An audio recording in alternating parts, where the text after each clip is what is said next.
नमस्कार स्टूडेंट, आज की आपकी इस क्लास में आप सभी का एक बार फिर से स्वागत है। अपना क्लास 12th का पहला चैप्टर चल रहा है, इसका नाम है बिलियन। तो इसमें अपन सांद्रता को ज्ञात करने की कुछ विधियां अपन इसमें पढ़ रहे हैं। ठीक है, तो इसमें अपन ने दो जो विधियां हैं वो अपन ने कवर कर ली हैं। आज अपन को पढ़ना है मोलरता के बारे में। मोलरता या जिसको अपन ग्राम अणुकता या फिर इंग्लिश में इसको मोलारिटी बोलते हैं, वो अपन को इसमें पढ़ना है। तो सबसे पहले अपन इसकी परिभाषा देखेंगे, आखिर जो मोलरता है वो होती क्या है। तो जो मोलरता होती है ना, किसी बिलियन के 1 लीटर आयतन में, किसी बिलियन में क्या होता है, विलय और विलायक दोनों होती है। ठीक है, तो किसी बिलियन की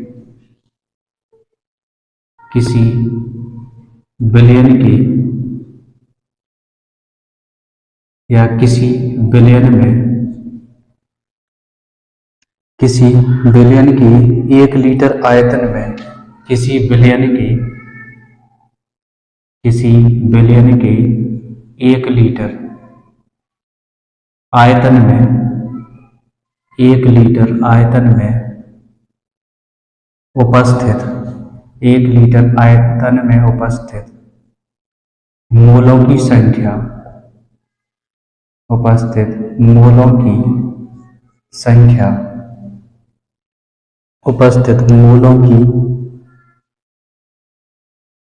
आयतन में उपस्थित विलय की मोलों की संख्या में उपस्थित विलय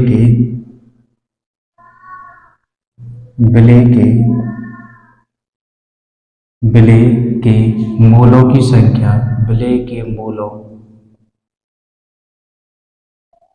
की संख्या, किसी बिलियन के 1 लीटर आयतन में, कोई बिलियन है, ठीक है, उसका अपन ने क्या 1 लीटर आयतन लिया है, तो उसमें जो विलय के जो मोल होंगे, ठीक है ना, जो विलय के मोल होते हैं, इनकी संख्या को, विलय के मोलों की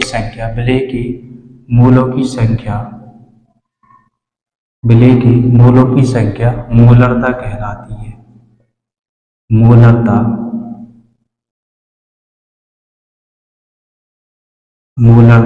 कहलाती है।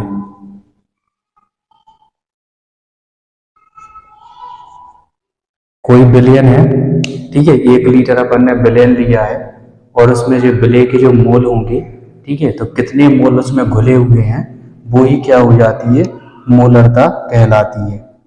और इसको अपन कैपिटल एम के द्वारा दर्शाते हैं। इसे कैपिटल एम के द्वारा दर्शाया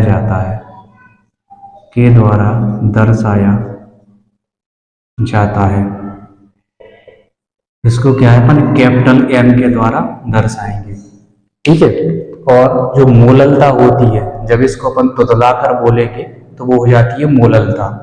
ठीक है ना, तो मोललता स्मॉल एम से अपन दर्शाएंगे। अभी आगे पढ़ेंगे अपन मोललता के बारे में भी। इसके कुछ फॉर्मूले भी हैं, वो भी अपन देखेंगे, लेकिन एक सामान्य सा उदाहरण ले लें पहले अपन। NaOH के 1 लीटर बिलियन में 80 ग्राम NaOH घुले होने पर बिलियन की मोलरता, है ना, कितनी होती है, 2 होती है। तो एक सामान्य साइज का यदि उदाहरण लेना, अभी सवाल भी लगाएंगे अपन, ठीक है, सवाल के द्वारा भी इसको समझेंगे। अभी इसको केवल एक छोटे से उदाहरण के द्वारा इसको समझे अपन, कि मान के चलिए NaOH है, NaOH, ठीक है, क्या लिया अपन ने, NaOH का अपन ने बिलियन ले लिया, कितना, 1 लीटर। NaOH के 1 लीटर बिलियन में, 1 लीटर बिलियन में 80 ग्राम NaOH, 80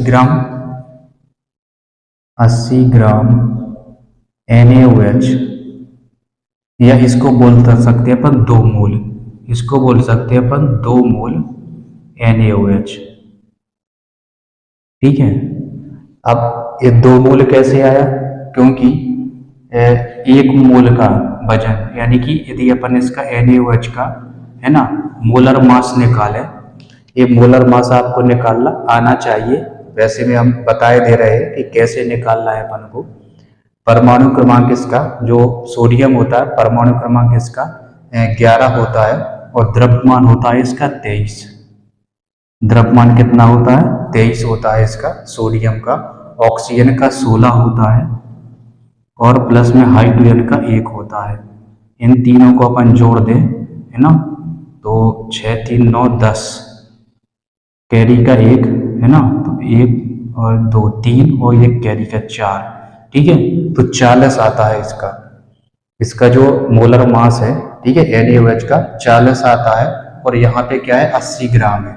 माना है अपन ने 80 ग्राम है, तो 80 ग्राम को चाहे आप 2 मोल बोल दो और चाहे 80 ग्राम बोल दो, ठीक है। 1 मोल का ये 1 मोल है, ठीक है, 1 मोल NaOH। 1 मोल NaOH का जो मोलर मास होता है, ठीक है, वो कितना होता है? 40 होता है। यहाँ पे 80 लिया है तो 2 मोल बोल सकते हैं अपन, है ना। तो 2 मोल NaOH घुले होने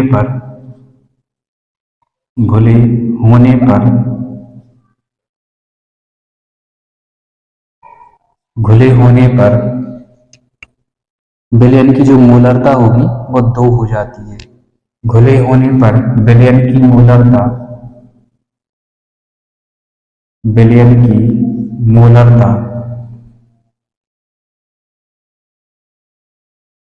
विलयन की मोलरता 2 होगी, ठीक है।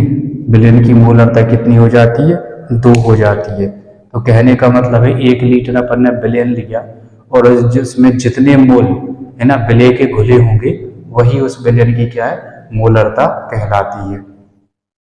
अब इसको अपन एक सवाल के द्वारा इसको देखेंगे, है ना, तो ये आपको और अच्छे तरीके से समझ में आ जाएगा।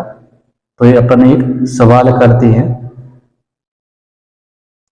5.85 ग्राम, इसमें एक सवाल करते हैं अपन।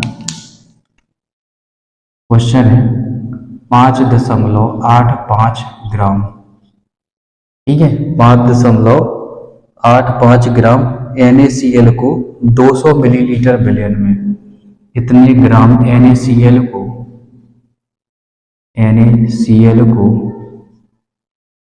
200 ml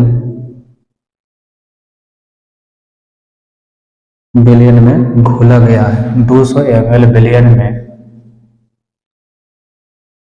विलयन में घोला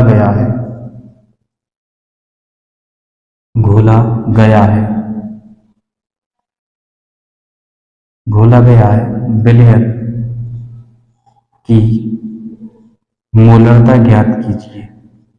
विलयन की मोलरता ज्ञात कीजिए। अभी इसके अपन ने सवाल वो फॉर्मूले नहीं देखे, सवाल बाद में करेंगे, पहले इसके फॉर्मूले देख लेते हैं अपन, ठीक है। नहीं तो सवाल कैसे लगाएंगे, सवाल लगाने लगे अपन ने फॉर्मूले इसके देखे नहीं, ठीक है। तो पहले फॉर्मूला देख लें। मोलरता बराबर होता है विलय के मोलों की संख्या और बटे में विलयन का लीटर में आयतन। विलय के मोलों की संख्या, विलय के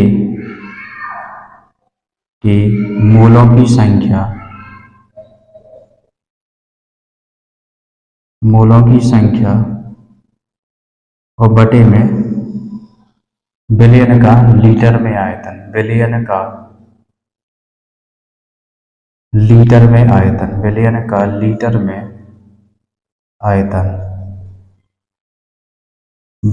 लीटर में आयतन, ठीक है। या इसको दूसरे तरीके से भी लिख सकते हैं, ये हो जाएगा कैपिटल M बराबर N और बटे में V। N का मतलब विलय के मोलों की संख्या, N को अपन मोल को N के द्वारा डिनोट कर सकते हैं, ठीक है। और V क्या है? आयतन है, ठीक है। तो इस तरीके से भी आप इसको लिख सकते हैं, कैपिटल M बराबर विलय के मोलों की संख्या यानी कि N, और V क्या होता है? विलयन का लीटर में आयतन, N/V। और भी इसके फॉर्मूले हैं, एक फॉर्मूला ये भी है, विलेय की मात्रा अपन को ग्राम में लेना है और बटे में विलेय का अणु भार। और भी अपने फॉर्मूले हैं, इसमें अपन लिखेंगे, और भी फॉर्मूले अपन लिख सकते हैं। तो लिखेंगे विलेय की मात्रा, विलेय की मात्रा ये अपन को ग्राम में लेनी है, विलेय की मात्रा ग्राम में लेना है, बटे में विलेय का अणु भार, बटे में क्या लेना, विलेय का अणु भार, विलेय का अणु भार, विलेय का अणु भार। और गुणा में लेना अपन को विलयन का लीटर में आयतन, विलयन का लीटर में आयतन, विलयन का लीटर में, विलयन का लीटर में आयतन, विलयन का लीटर में आयतन। ये इसका एक फॉर्मूला जे होता है। सबसे सरल फॉर्मूला जे है, ठीक है ना। आप विलेय के मोल निकाल लो, मोल कैसे निकालेंगे वो हम आपको बता देंगे। वैसे मोल निकालना है ना, जो पहला चैप्टर है ना क्लास 11 का, उसमें है ना मोल को निकालना अपन देख सकते हैं, उसमें कैसे निकालते हैं, ठीक है। तो यहाँ पे पहले अपन इसमें विलेय के मोलों की संख्या हम आपको निकालना बता देंगे कैसे निकालना है, ठीक है। इसका एक फॉर्मूला होता है विलेय के मोलों की संख्या निकालने का। जितना अपन को वेट दिया गया है और जितना उसे मान के चलिए जो भी अपन ने विलेय लिया है उसका टोटल मास कितना होता है ना, दोनों को डिवाइड कर देंगे तो मोल आ जाते हैं उसमें। तो वो अपन देखेंगे अभी, एक फॉर्मूला ये है। इसके अलावा एक और फॉर्मूला होता है, ये चीजें तो आपसे बनती होंगी ये वाली। इसके अलावा एक और फॉर्मूला है इसका, कैपिटल M बराबर W, यानी कि विलेय का अणु भार, और गुणा में 1000 बटे में MW यानी कि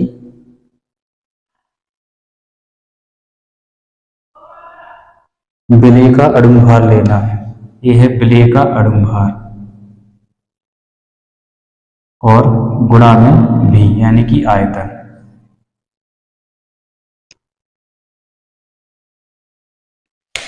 ये 1000 क्यों आया, क्योंकि यहाँ पे विलेय जो आपको आयतन है वो आपको मिलीलीटर में लेना है, ठीक है। तो इसके अपन मीनिंग भी लिख सकते हैं, जहां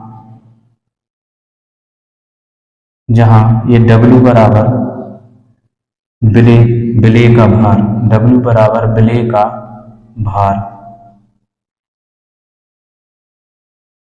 W बराबर क्या है, विलेय का भार।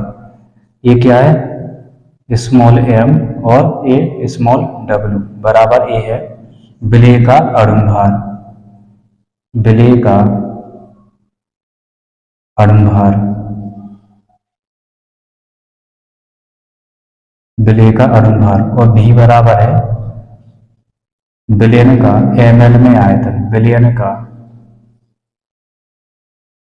ml में आयतन, विलयन का ml में आयतन।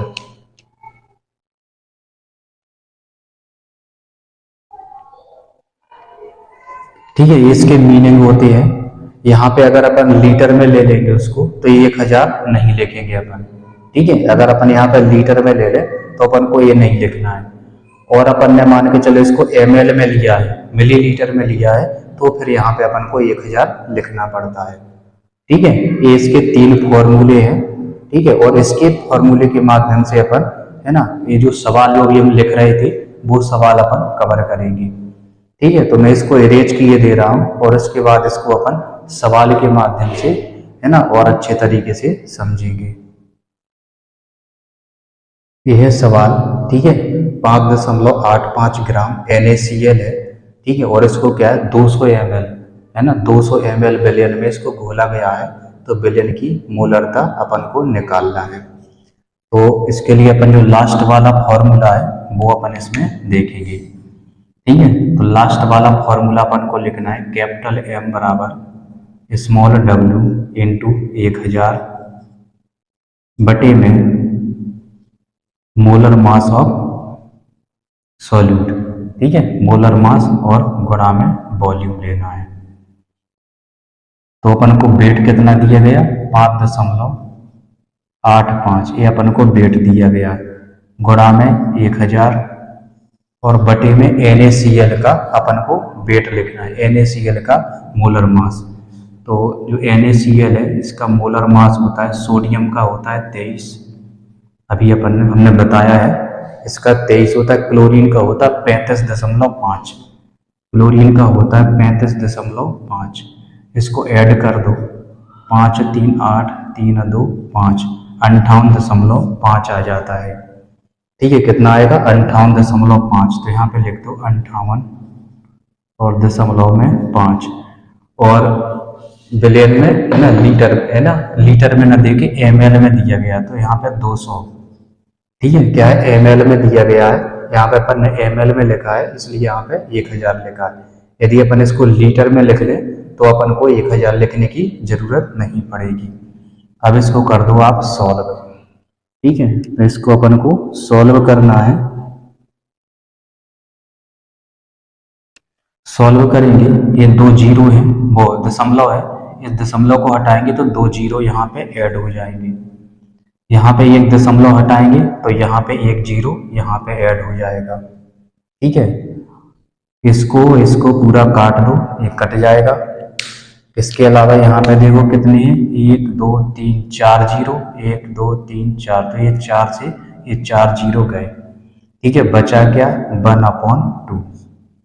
ठीक है, बचा क्या, 1/2 बचा है, तो इसको आप लिख सकते हैं 0.5 m। ठीक है, तो इसकी जो मोलारिटी है वो 0.5 m आ जाएगी। इसकी जो मोलारिटी है वो 0.5 या 1/2 आ जाती है। ठीक है, तो यही इसका क्या है, आंसर हो जाता है। ठीक है, तो आपने इसको समझ लिया, और इसके अलावा आप इससे ये फॉर्मूला बन जाएगा, और इसके अलावा इसमें जो मास आस वगैरह है तो आपने छोटी क्लासों में भी इसको पढ़ रखा है, तो ये सब चीज़ें आपको आती होंगी, तो आराम से इसको कर सकते हैं। अब इसके बाद अपन जो जल होता है, ठीक है, नॉर्मल जल, उसकी अपन मोलरता निकालेंगे कि कितनी होती है। ठीक है, तो अपन को जल की मोलरता निकालना है। जो जल है H2O है की मोलरता अपन को निकालना है, एक दूसरा क्वेश्चन है ये। ठीक है, जल है H2O की मोलरता ज्ञात कीजिए, की मोलरता ज्ञात कीजिए।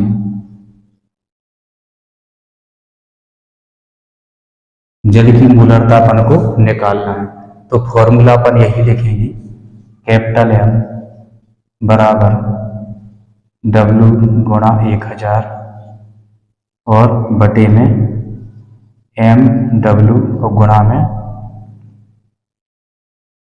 गुणा में अपन को आयतन लिखना है। ठीक है, V। अब इसमें रख देंगे मान, जो पानी है। ठीक है, तो पानी का यहाँ पे वेट 1000 ग्राम है। ठीक है, ये अपन को 1000 ग्राम लेना है। इसमें जो जल की जो मोलरता है वो अपन को निकालना है ना, तो वेट इसका कितना, 1000 हो जाएगा। इसके अलावा इसका जो आयतन है वो भी 1000 होता है। ठीक है, जल का घनत्व 1 ग्राम प्रति मिलीलीटर होता है। ठीक है, तो क्या है, इसमें मान रख दो, मान रखोगे तो वेट है 1000 गुणा में 1000 पहले से ही है, बटे में इसका मोलर मास निकालना है अपन को पानी का। ठीक है, तो ऑक्सीजन का होता है 16 और हाइड्रोजन का होता है 1। ऐसे कितने हाइड्रोजन, 2 हैं, तो ये 2 हो जाएंगे, जोड़ देंगे तो 18 हो जाता है, तो यहाँ पे 18 और बटे में आयतन कितना है, 1000। ठीक है, ml में क्या है, तो आयतन कितना, 1000 है। इसको कर दो आप सॉल्व। ठीक है, इसको सॉल्व करोगे तो ये आ जाएगा 55.55 आ जाएगा, ये आ जाएगा 55.55। ठीक है, m। ये जल की मोलैरिटी होती है।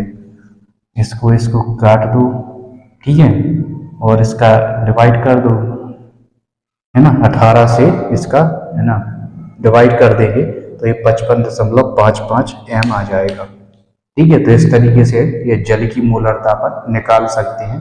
और वैसे आपको याद होना चाहिए जल की मोलरता कितनी होती है, ये ऑब्जेक्टिव क्वेश्चन में भी पूछ सकते हैं कि जल की जो मोलरता है वो कितनी होती है। ठीक है, तो इस तरीके से अपन ने जो मोलरता है ये टॉपिक अपन ने कवर किया। अब इसके बाद इसका तोतला भाई है, ठीक है, मोललता, उसको भी अपन कवर करेंगे।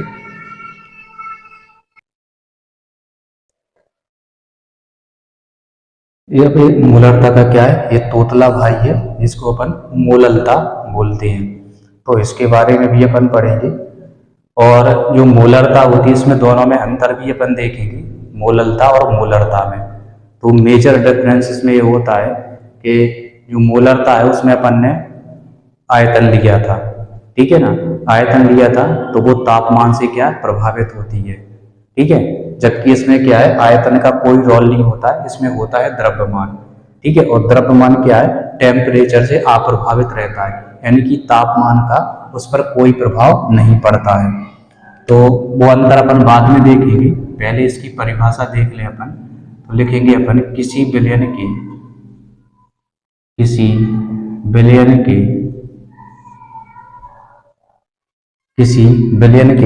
1000 ग्राम, किसी बिलियन के 1000 ग्राम, या इसको बोल सकते हैं अपन 1 kg या 1 किलोग्राम। ठीक है, क्या बोल सकते हैं इसको, 1 kg भी बोल सकते हैं। किसी बिलियन के 1000 ग्राम विलायक में, 1000 ग्राम विलायक में विलेय के मोलों की संख्या, 1000 ग्राम विलायक में विलेय के मोलों की संख्या, विलेय के मोलों की संख्या, इनको ग्राम अणुकता भी बोल सकते हैं। ठीक है, विलेय के मोलों की संख्या अपन को ग्राम अणुकता भी बोल सकते हैं कि मोलों की संख्या क्या कहलाती है, मोललता कहलाती है, मोललता कहलाती है, मोललता कहलाती है। इसके फॉर्मूले भी वैसे ही हैं और इसको स्मॉल m से दर्शाते हैं, इसे स्मॉल m से दर्शाया जाता है, इसे स्मॉल m से दर्शाया जाता है। फॉर्मूला हो जाएगा इसका, मोललता स्मॉल m बराबर विलेय के मोलों की संख्या, विलेय के मोलों की संख्या, विलेय के मोलों की संख्या और बटे में विलायक का किलोग्राम में आए, किलोग्राम,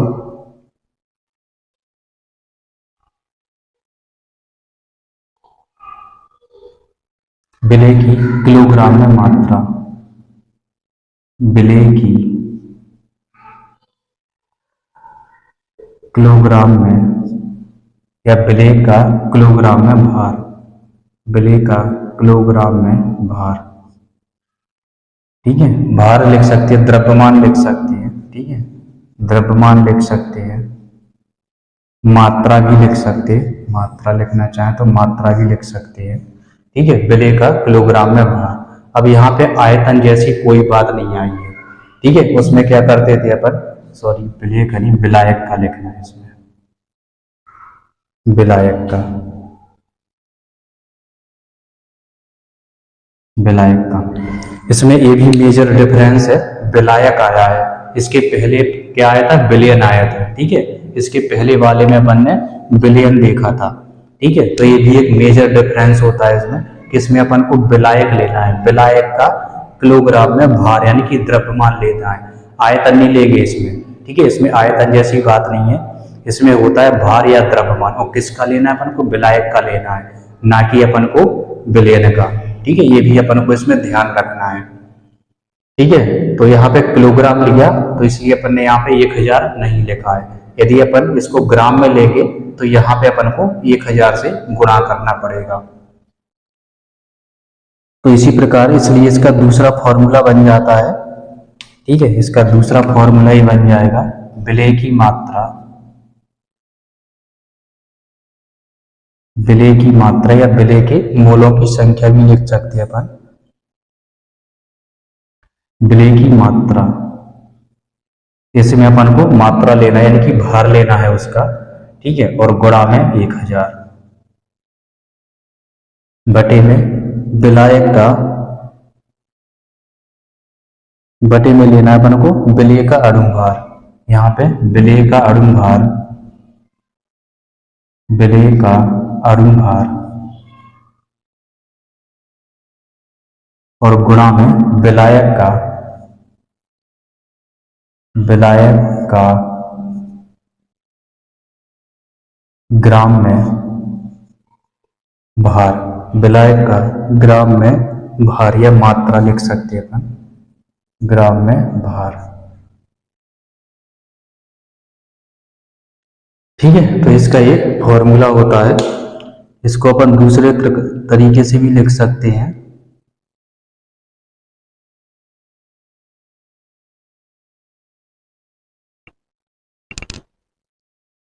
स्मॉल m बराबर स्मॉल w गुणा में 1000 बटे में विलेय का अणुभार स्मॉल m स्मॉल w और गुणा में क्या है, विलायक का भार लेना है। ठीक है, तो यहाँ पे कैपिटल W बना दो, यहाँ पे कैपिटल W। ठीक है, किलोग्राम में या ग्राम में इसका अपन को भार लेना है, ना कि अपन को इसमें आयतन लेना है। ठीक है, ध्यान रखना कि इसमें अपन को आयतन न लेकर के इसका भार लेना है अपन को। ठीक है, अब इससे संबंधित अपन एक सवाल करेंगे, यहीं पे इसको सवाल को सॉल्व करते हैं। तो सवाल है अपना 500 ग्राम जल में, 500 ग्राम जल में, 500 ग्राम जल में 4 ग्राम NaOH घुला है, 4 ग्राम NaOH घुला है। ठीक है, तो क्या करना है अपन को, मोललता ज्ञात करना है। मोललता ज्ञात कीजिए।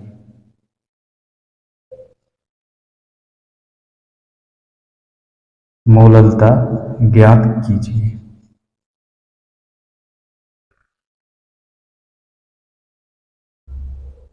ठीक है, तो विलयन की अपन को मोललता निकालना, किसकी निकालना, विलयन की। ठीक है, विलयन की मोललता ज्ञात कीजिए। फॉर्मूला अपना यही है, इसी फॉर्मूले में अपन को मान रखना है। तो मान रखेंगे अपन इसकी,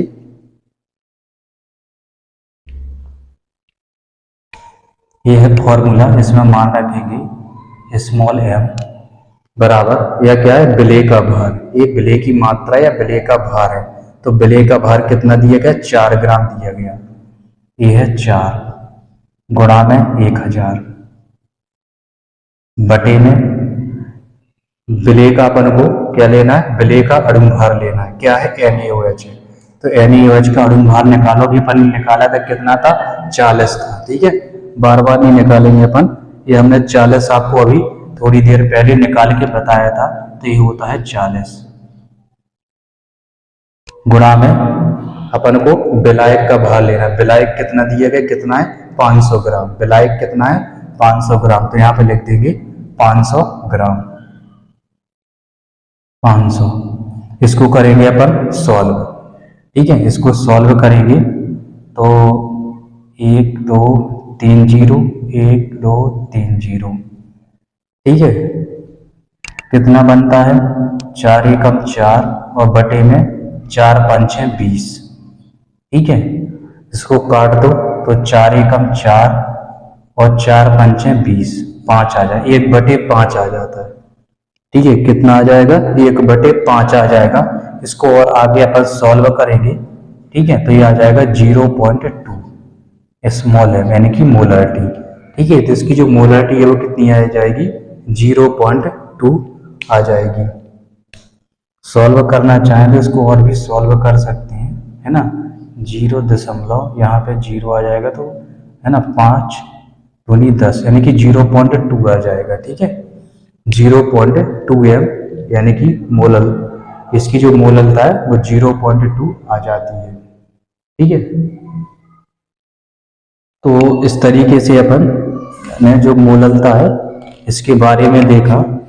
अब इसके बाद अंतर है दोनों में, है ना, तो दोनों में अंतर पढ़ लेते हैं। मैं इसको इरेज किए दे रहा हूँ और इसके बाद एक साइड अपन मोललता लिखेंगे और एक साइड मोललता लिखेंगे। ठीक है, दोनों में जो अंतर होता है वो अपन इसमें देखेंगे। ये भी क्या है, इंपॉर्टेंट क्वेश्चन होता है ये वाला। तो इनमें अंतर देखेंगे अपन।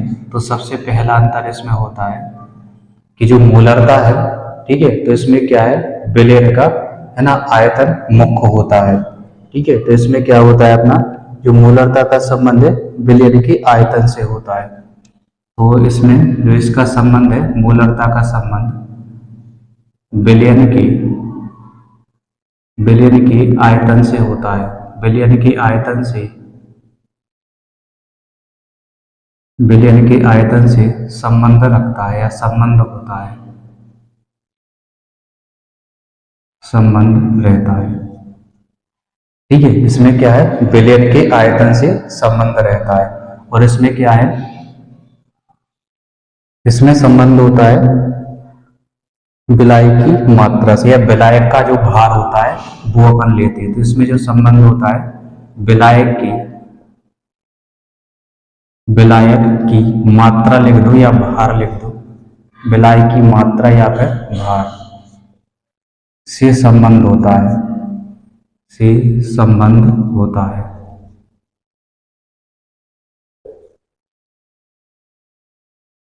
ठीक है। तो इसमें क्या रहता है, विलयन का आयतन, दोनों चीजें अलग अलग है। ये विलयन है, इसमें विलायक है। ठीक है ना, इसमें आयतन है और इसमें क्या है, मात्रा यानी कि भार है। ठीक है ना, तो ये दो एक तरह से कहा जाता है, एक ही पॉइंट में दो मेजर डिफरेंस होगा। इसमें विलयन लिया जाता है और इसमें विलायक रहता है। इसमें आयतन रहता है और इसमें क्या है, मात्रा या भार रहता है। दूसरा पॉइंट हो जाता है इसमें कि इसमें विलायक की मात्रा महत्वहीन होती है। इसमें विलायक का कोई महत्व नहीं होता। ठीक है, तो इसमें जो विलायक होता है वो क्या होता है, महत्वहीन होता है। विलायक महत्वहीन होता है। ठीक है ना, तो इसमें क्या है, विलायक का कोई महत्व नहीं होता है। और इसमें क्या होता है, इसमें क्या रहता है, विलयन का आयतन महत्वहीन होता है। इसमें विलयन का आयतन महत्वहीन होता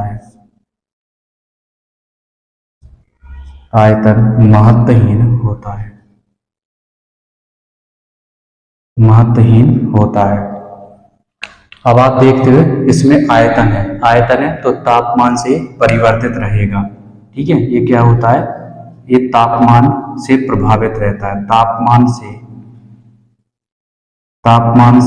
प्रभावित होता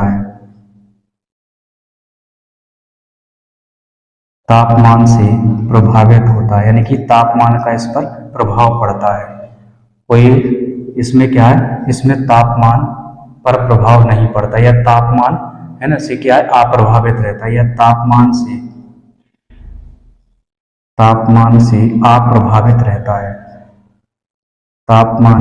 अप्रभावित रहता है, ये तापमान से क्या है, अप्रभावित रहता है। अगला पॉइंट हो जाता है इसमें इकाई क्या हो जाएगी, इसकी हो जाएगी मोल प्रति लीटर। आयतन की इकाई क्या होती है, लीटर होती है। तो इसकी जो इकाई हो जाती है वो हो जाती है मोल प्रति लीटर। इकाई हो जाती है इसकी मोल प्रति लीटर, और इसकी हो जाती है इकाई मोल प्रति किलोग्राम। ठीक है, ये इसकी इकाई हो जाती है, मोल प्रति किलोग्राम इकाई हो जाती है। ठीक है, तो ये 4 मेजर डिफरेंस होते हैं इसमें, मोलरता और मोललता में। ठीक है, इसके अलावा इसको अपन कैपिटल एम से प्रदर्शित करते हैं और इसको स्मॉल एम से प्रदर्शित करते हैं।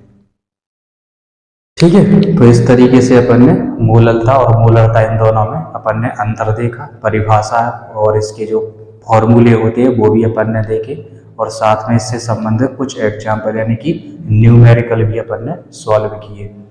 तो आज की क्लास को अपन यहीं पे समाप्त करते हैं। तो जो अगली क्लास होगी उसमें अपन मोल प्रभाज के बारे में पढ़ेंगे। ठीक है, तो जो अगली क्लास है उसमें अपन मोल प्रभाज के बारे में पढ़ेंगे, और आज की क्लास है वो यहीं पे समाप्त करते हैं। नमस्कार।